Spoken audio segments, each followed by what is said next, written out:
Let's get to tonight's big story. It is a two-parter. It's about two Portland city leaders who have taken a much different approach, you could say, on the protests downtown over the past few weeks.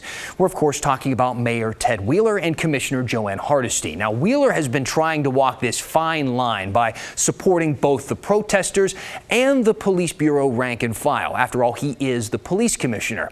And then we have Commissioner Hardesty. She spearheaded police reform in the aftermath of George Floyd's death and now wants to become police commissioner. Both of them are in hot water, or in the mayor's case, more like hot tear gas. You've been doing that for 50 nights, Ted! There it is, Ted! You've been doing that for 50 nights!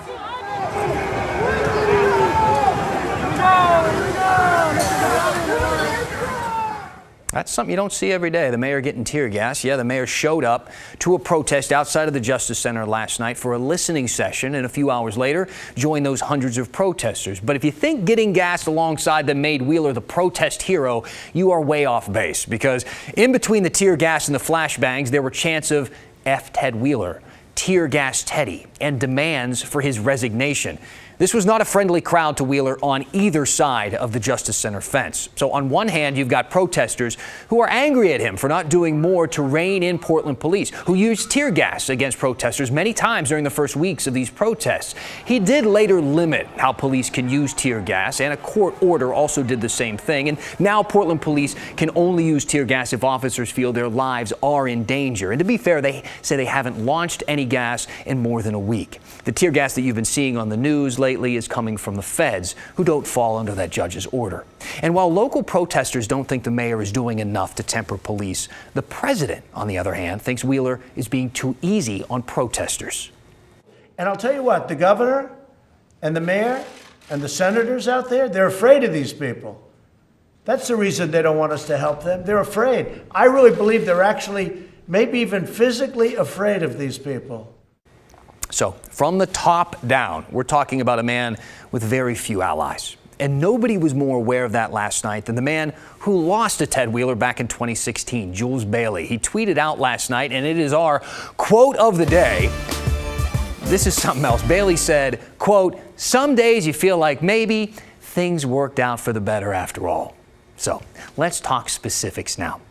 We hear from a lot of you, you write in kind of confused about what the specific goals of these protests are. And while it's impossible, I think, to account for all the different reasons that people have shown up downtown, we did see this. This is a projection against the Justice Center, and it was directed at Mayor Wheeler. It listed 4 specific demands. First, defund Portland police by half or more and invest that money into communities, specifically black communities. Second, release protesters from jail. Third, get the feds out of Portland. And fourth, resign. So let's take a second and go through those.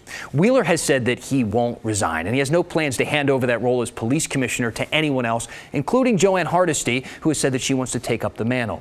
Also, to our knowledge, he hasn't addressed releasing protesters, but again, he has no authority over the federal arrests that we've seen. And as of the last budget vote, the city did cut about $15 million from PPB, but that's out of a budget of more than $200 million, so nowhere near half. And he has said flat out he is against abolishing police. As for getting the feds to leave Portland, Wheeler said that he's trying to put pressure on them with cable news appearances. But protesters told us last night that's not good enough for them. So you're saying that tonight there is nothing you can do to protect these thousands of people around us immediately from the federal officers in our city? There's nothing immediately that you can do to protect us? I think what we are doing tonight is actually the best thing we can do right now is be here, be heard, be unified, and be clear. We didn't want them. We didn't ask for them. They are not trained for what they are being asked to do, and we want them to leave.